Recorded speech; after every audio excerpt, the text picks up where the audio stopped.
Tiap hari kemana pun kita pergi, kita diikuri malaikat yang taat menjaga kita. Nama malaikat tu malaikat kiraman katibin, iaitu roket dan hati. Jangan bimbang, sebalik kebajikan kita buat, apa saja dicatat. Ya, baru niat dah dicatat. Punya sayangnya malaikat kat kita, malaikat roket. Ya, baru nak cerita nak pergi masjid dah hari ni, nak berjemaah, dah dicatat dah. Rupa tak jadi, sakit perut, tak jadi pergi, tapi dah dicatat. Malaikat atid tidak. Selagi kita tak melakukan, dia tak catat. Aku nak curilah kasut Puan Haji tu, lawak kasut dia, tak jadi dah curi, tak catat lagi. Dah curi, buat balik, baru catat. Kau ambil lah bagian. Ada roket atid. Ini dinamakan malaikat kiraman katibin. Ya, itu malaikat semasa jaga kita kat dunia. Pengenalan malaikat, percaya kepada malaikat, nama 10 malaikat yang ditugaskannya, lain-lain tugas malaikat tersebut. Jadi kita nak kenal dulu malaikat itu siapa. Malaikat adalah sejenis makhluk, ya, yang dijadikan oleh Allah SWT berlainan dengan kejadian manusia, tak sama. Dia makhluk yang gaib, yang tidak dilihat oleh panca indera kita. Ya, macam syaitan kita tak tengok. Ya, jadi kalau kita meletakkan kepercayaan kita, malaikat itu mengawal kita, insya-Allah kita akan terselamat daripada jermusan gangguan syaitan. Mereka dijadikan, malaikat ini dijadikan daripada cahaya dan boleh menjelma dengan berbagai-bagai rupa yang baik. Bukan lelaki, bukan perempuan. Malaikat ini bukan lelaki, bukan perempuan. Jadi dia tidak makan, dia tidak minum, tetapi dia mempunyai akal fikiran. Ada malaikat. Dia tidak macam syaitan, dia ada nafsu. Ya, kalau fikirannya kurang, nafsu mengajak kita kepada keburukan. Mereka ada berbagai-bagai tugas terhadap Allah Ta'ala. Allah telah bagikan tugasan masing-masing. Ada yang sentiasa beribadah kepada Allah siang malam, tak pernah berhenti. Dia tak makan, dia tak minum, dia tak ada keluarga. Dia hanya ibadah. Allah jadikan dia untuk ibadah siang malam dengan bertajuk, siang malam dengan bertasbih. Ini kerja malaikat. Dia tak lapar. Kita sekejap 4 jam dah mencari makan, lapar. Tak sampai 4 jam, 2 jam mencari makan. Ya, lapar sangat. Kita jadi tak, malaikat tidak begitu. Ada yang ditugaskan oleh Allah menjaga alam. Ni menjaga alam. Alam ni dalam, ya, hujan, panas, ya, semua kerja malaikat. Manusia berlainan. Manusia berlainan. Jadi tugas malaikat itu menjaga alam, menjaga manusia. Tapi kedudukan manusia berlainan. Mereka tidak pernah melakukan kesalahan malaikat. Malaikat tak pernah membuat maksiat. Allah menjelaskan dalam firman-Nya dalam surah Maryam ayat 17 sebagai tanda, dalil nakli. Wattakhadh min dunihim hijaba wa arsalna ilaiha ruhana wa tamassala laha basyaran sawiyya. Itu dalil. Dalam surah Maryam membuat perbandingan untuk melindungi dirinya daripada mereka dengan tempat yang ibadah, yang ia beribadah. Maka kami hantarkan kepadanya roh Jibril dari kami, lalu ia menyamarkan diri kepada sebagai seorang lelaki yang sempurna bentuknya. Ini berlaku kepada malaikat Jibril, yang Allah mengizinkan Jibril membentuk, ya, kedudukan seperti manusia kerana nak menemui baginda Nabi Muhammad SAW. Tapi baginda dah kenal, ya, Jibril itu dah kenal. Di mana mula-mula kenal? Di Jabal Nur.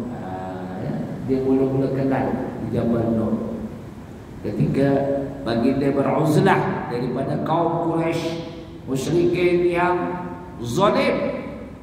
Ya, Rasulullah tak setuju keadaan ketika itu. Masa ketika itu baginda Rasulullah belum dilantik sebagai Rasul, belum lagi. Ya, tetapi Rasulullah sudah berkahwin dengan Sayyidatina Khadijah. Lalu dia beruzlah mengasingkan diri daripada kaumnya yang begitu zalim. Wanita jadi alat seronok mereka. Ya, wanita jadi alat hiburan mereka. Kaum kafir Quraisy. Ya, jadi tegur tak boleh. Lalu baginda tidak suka menghadapi keadaan orang yang begitu zalim. Ya, anak yang kecil lahir dibunuh. Zalim. Ya, ini perangai orang-orang kafir Quraisy musyrikin sebelum dia mengenal Islam. Ya, diketuai oleh Abu Jahal, Abu Sufyan, Abu Lahab dan banyak lagi lah Abu yang degil. Ya. Lalu baginda Rasulullah SAW mengasingkan diri beruzlah di Gua Hira ataupun di Jabal Nur. Kalau kita pergi Mekah, kita pergi Jabal Nur lah. Sama dulu. Kalau kita sekarang ni naik Jabal Nur Meletih, ada tangga lah tu. Kalau dulu macam mana Rasulullah naik ya? Cuba bayangkan. Tuan tu ya, kita yang kuat ni naik gunung tahan tak lalu.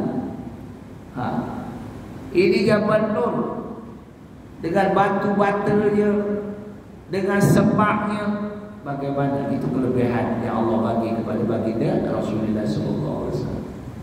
Dengan sempitnya Allah beruzlah mengasingkan diri ya daripada masyarakat yang jahiliah yang zalim.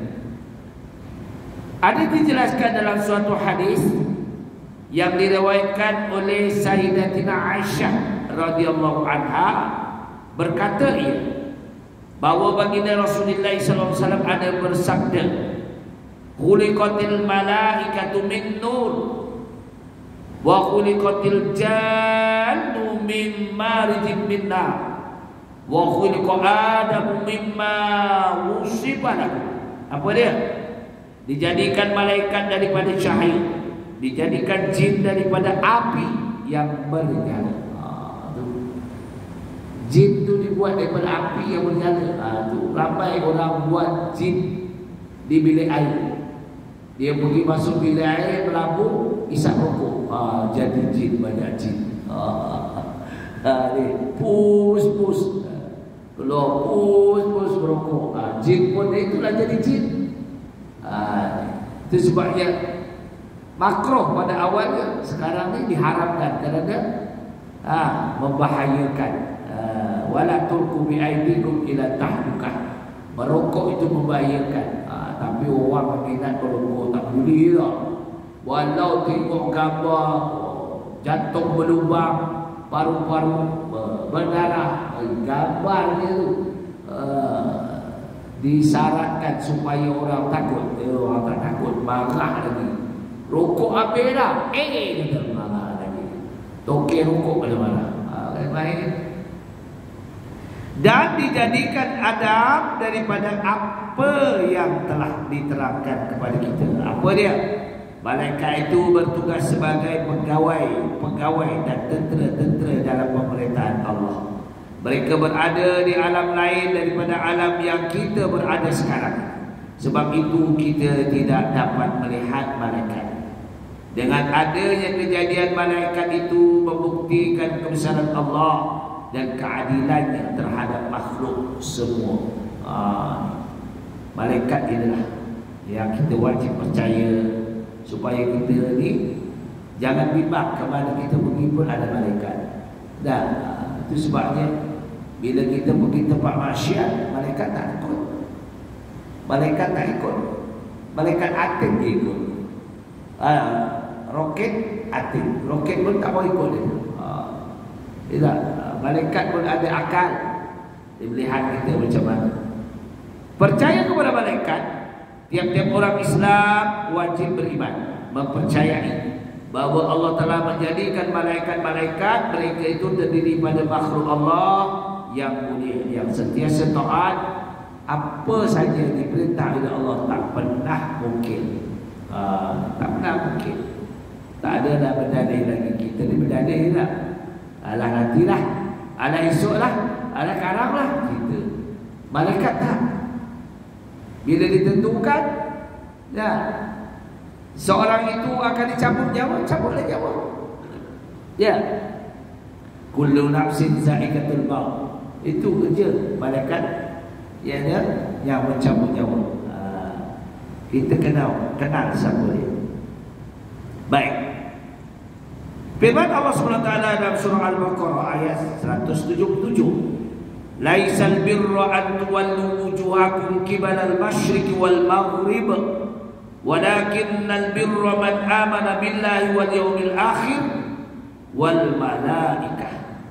Jadi bukanlah ketaatan itu hanya kamu menghadapkan muka ke pihak timur dan ke pihak barat, tetapi ketaatan itu ialah berimannya seseorang kepada Allah, berimannya seorang kepada hari akhirat, berimannya seorang kepada malaikat yang telah Allah jadikan untuk itu. Beriman. Sebab kita nak buat wasiat Allah, malaikat tengoklah malu. Ya, kita masuk bilik air tak tutup aurat, malaikat tengoklah malu. Malu, dia ada perasaan. Itu orang beriman. Tak? Malu, malaikat akan menanti. Sebab kita tak nampak dia nampak kita. Ya. Sebab itulah. Sebab malaikat dijadikan daripada cahaya yang terang benderang.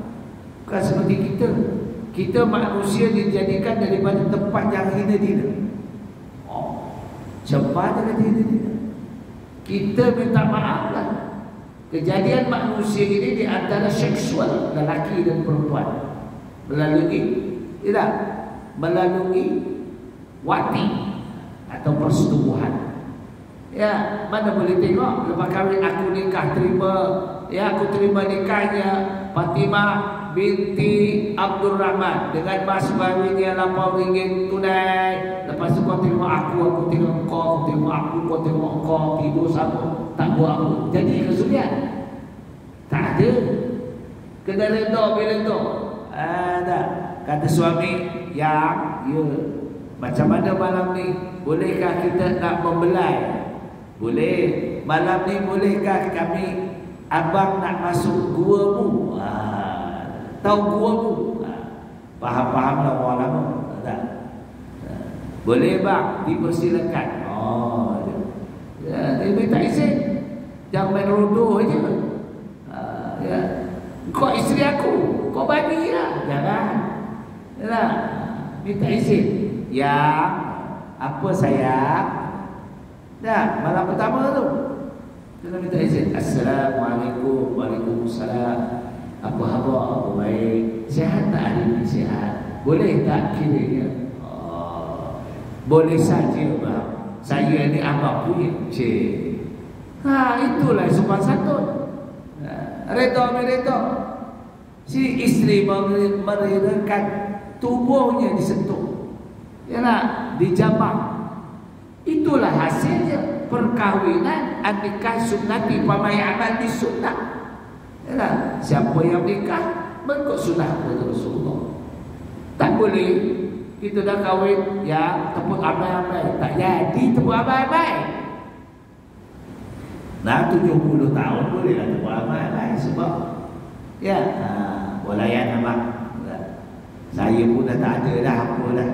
Kalau abang letih, dia kata, rehat je bang. Ya tak? Boleh. Kalau abang tak, boleh lah. Boleh. Isteri tak boleh menolak.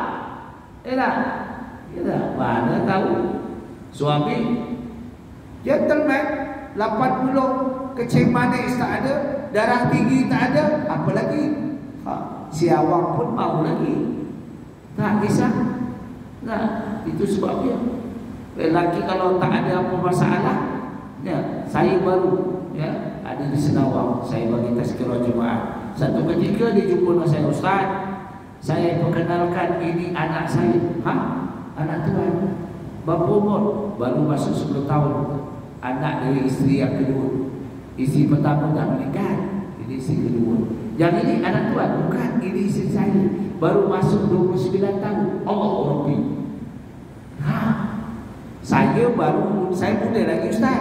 Umur saya baru 73. Allah. 73 lawan 29. Jangan main-main. Tak. Saya tak ada kecil mana Ustaz. Saya tak ada darah tinggi Ustaz. Ini time Ustaz. Oh, itu ada zuriat. Ya, insya-Allah Allah izinkan ya. Ini tepuk amal-amal abang coba letih ketemu bang. Dah letih bang. Jadi tak jadi. Tak jadi dah. Dah. Sebab ni tak ada masalah. Kalau ada masalah macam tu lah. Ya, ini fitrah. Yalah, fitrah usia. Tak jadi hal. Sebab itu Nabi Ibrahim mempunyai isteri yang pertama bernama Sarah, tidak menemui zuriat, diuji oleh Allah Ta'ala.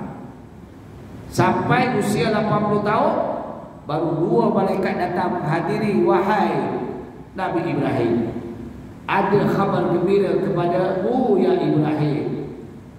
Ketika itu disinggah ke rumah Nabi Ibrahim dan didatangkan. Nabi Ibrahim tak tahu dia malaikat. Bagi tahu isterinya, ya Sarah, kau buat lahir tetamu 2 orang yang datang. Rupanya malaikat, mana minum. Baru Nabi Ibrahim, oh rupanya malaikat. Saya nak berkunjung kepada kau Nabi Lot yang degil kerana dia mewati lelaki juga. Ya kaum Nabi Lot nak menjahanamkan mereka yang degil. Lalu mengkhabarkan, wahai Ibrahim, kabar gembira dari Allah menyampaikan kepada kamu, kamu akan mendapat zuriat. Lalu Sarah tersenyum. Isteri yang sudah 80 tahun tersenyum. Saya sudah tua, macam mana nak dapat zuriat? Kun payakun bagi Allah. Yang penting sehat. Nabi Ibrahim masih sehat walaupun 80 tahun. Dulunya Nabi Ibrahim juga sehat, tetapi tidak dapat zuriat. Lalu Allah memerintahkan Ibrahim supaya berkahwini wanita yang hadiahkan daripada Raja Mesir yang bernama Siti Hajar. Kawinlah dia dengan Siti Hajar. Nah, itu banyak sunnah, banyak syariat zaman Nabi Ibrahim alaihissalam. Apa yang kita tak lakukan syariat dia? Banyak. Bila Nabi berkahwin dengan Siti Hajar, ditinggalkan Siti Hajar. Sebelum itu ditinggalkan berdakwah ke Palestina, duduk bersama dengan Sarah. Apa dibuat oleh Sarah? Tapi itu syariat. Lalu kata Sarah, wahai Hajar, supaya suami kita tengok kamu lebih lawa, aku dipakaikan anting-anting. Oh, Siti Hajar dipakai anting-anting. Itu sunnah. Muslimat pakai anting-anting tak? Tak pakai tu. Cucu kita je pakai anting-anting. Pakai anting-anting, sunnah tu. Sunnah yang di zaman Siti Sarah memasangkan anting-anting kepada Siti Hajar supaya tidak lawa. Niat dia supaya tidak lawa, pakai anting-anting, kontak. Rupa-rupanya sekali balik perempuan pakai anting-anting, lawanya. Ya, tak percaya? Abang berikan isteri anting belian. Oh, lawa insya-Allah sayang kita bang.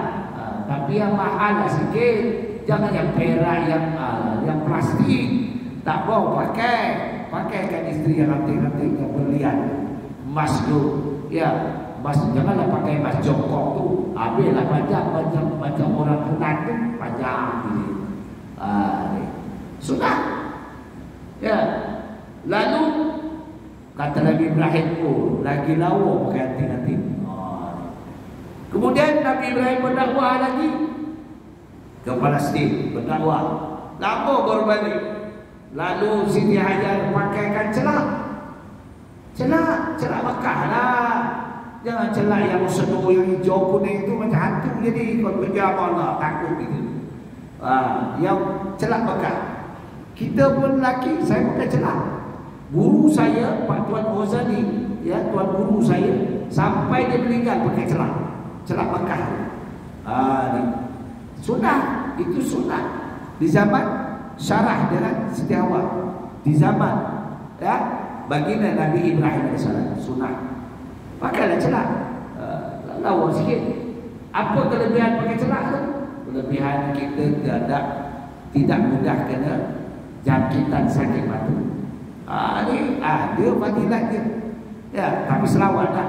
Allahumma shalli ala sayyidina Muhammad wa ala sayyidina Muhammad kama shallaita ala sayyidina Ibrahim wa ala ali sayyidina Ibrahim wa barik ala sayyidina Muhammad wa ala ali sayyidina Muhammad kama barakta ala sayyidina Ibrahim wa ala sayyidina Ibrahim fil alamin innaka Hamidum Majid. Pakai kanan kiri insyaallah. Baginda Nabi Muhammad pakai celak. Ini sunnah. Sunnah yang kita selalu kita gunakan ialah wanita disunat. Dan Siti Hajar disunat, boleh. Siti Sana disunat. Kita anak-anak cucu kita disunatnya bila lahir. Betul tak? Itu yang ada syariat yang diguna pakai lagi. Yang lain tak ada. Lupa lah. Tak buat, pakai. Saya pakai insya-Allah. Ya, itu sebabnya. Ya. Ini kita nak ambil sunnah yang mendatang, ya, pahala yang mendatang. Yang solat-solat fardu itu sebagai modal kita untuk beribadah, modal macam orang berniaga. Ya, fardu zuhur, fardu asar, fardu maghrib itu modal untuk kita nak berniaga, ada modal. Tapi yang sunnah ini mendekatkan diri kepada Allah, ditaqarrabu ila Allah.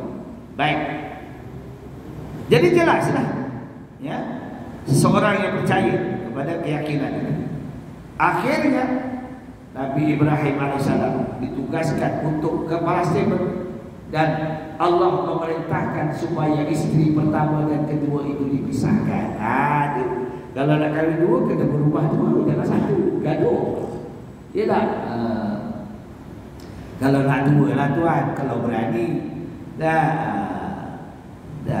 Sebab lelaki ni kebanyakan ada sakit TV. Tak semua lah ada sakit TV, tak apa. Apa TV tu? Sakit, takut bini. Ya. Tak cuba tak tahu. Ya tak? Baik. Jadi nama-nama 10 malaikat yang ditugaskan untuk menjaga kita, apa dia?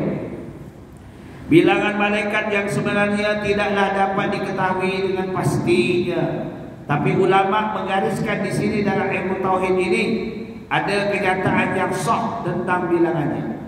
Tetapi nama-nama mereka yang wajib diketahui hanya seramai 10 orang saja. 10 malaikat. Tetapi nama malaikat 10 tak semestinya 10 itu tunggal, tidak, berbilang-bilang. Dia pun macam, ya, kalau dia menteri pertahanan, takkan dia satu je dia bertugas semua. Adalah kabinet dia lah. Kita pun manusia ada kabinet. Baik. Seperti pertama dinamakan malaikat Jibril. Tugasnya menyampaikan wahyu daripada rasul-rasul terdahulu sampailah kepada baginda Nabi Muhammad SAW. Ini dijelaskan dalam surah Asy-Syu'ara ayat 194 sebagai dalil nakli dia. Wa innahu latanzilu rabbil alamin nazala bihi ruhul amin ala qalbika litakuna minal munzirin. Teras. Sesungguhnya Al-Quran ini diturunkan oleh Allah SWT yang mentadbir seluruh alam. Ia dibawa oleh Ar-Ruhul Amin. Ruhul Amin itu Jibril AS. Ruh yang mulia yang dikenal, ya. Ruhul Amin Jibril ke dalam hatimu supaya engkau menjadi salah seorang pemberi amalan. Baginda dikurniakan wahyu daripada Allah Ta'ala. Ada perantaran malaikat Jibril, ada perantaran melalui mimpi yang benar. Di wahyu, ya, ada dalam mimpi yang benar ataupun melalui penyampai melalui Jibril alaihi salam, ya, ataupun terus direct kepada Allah seperti solat, ya. Isra dan Mi'raj baginda menemui Allah Subhanahu wa taala, diizinkan ya, dikurniakan solat dan Fatihah. Umul Fatihah itu direct daripada Allah taala.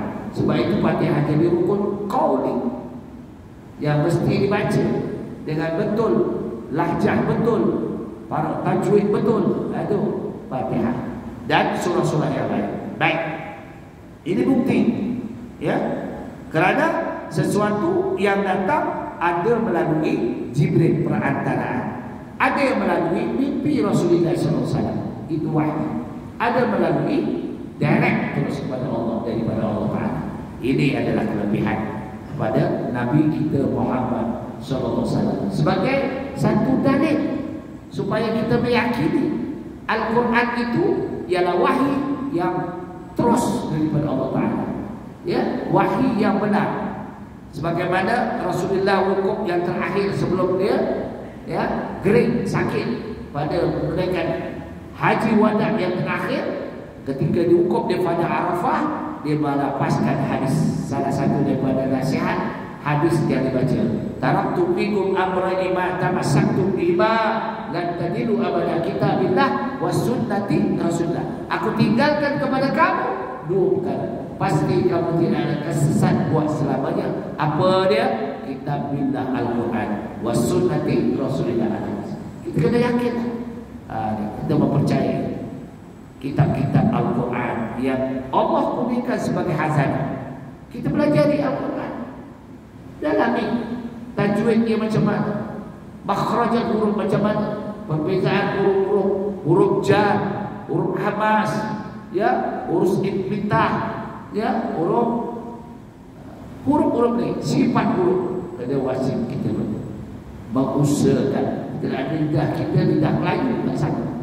Ya, perbezaan huruf a, huruf ha, huruf kha itu pun susah nak menjawabkan. Pun susah. Baik, yang kedua, Allah menjelaskan lagi dalam surah Al-Baqarah ayat 97. Qul man kana aduwwan li Jibril fa innahu nazzalahu ala qalbika bi iznillah musaddiqan lima baina yadayhi wa hudan wa bushra lil mu'minin. Katakanlah wahai Muhammad, siapa yang menjadi musuh Jibril, maka Jibril lah yang telah menurunkan Al-Quran ke dalam hatimu dengan izin Allah, membenarkan kitab-kitab yang sebelumnya menjadi petunjuk serta membawa berita gembira kepada orang mukmin. Betul? Apa yang diturunkan kepada para nabi dahulu, Nabi Daud kitab Zabur, Nabi Musa kitab Taurat, Nabi Isa kitab Injil, semua dibacakan balik kepada baginda Nabi Muhammad sallallahu alaihi wasallam. Itu yang 4 kitab yang wajib kita percaya. Ya, yaitu kitab Zabur kepada Nabi Daud, kitab Taurat kepada Nabi Musa, kitab Injil kepada Nabi Isa alaihissalam, dan kitab Al-Quran turunkan kepada baginda Nabi Muhammad sallallahu alaihi wasallam. Ya, Nabi apa yang sampai tidak akan lupa sampai di wafat. Oh, ni Nabi kita ni, Allah, saya mengajar budak tahfiz.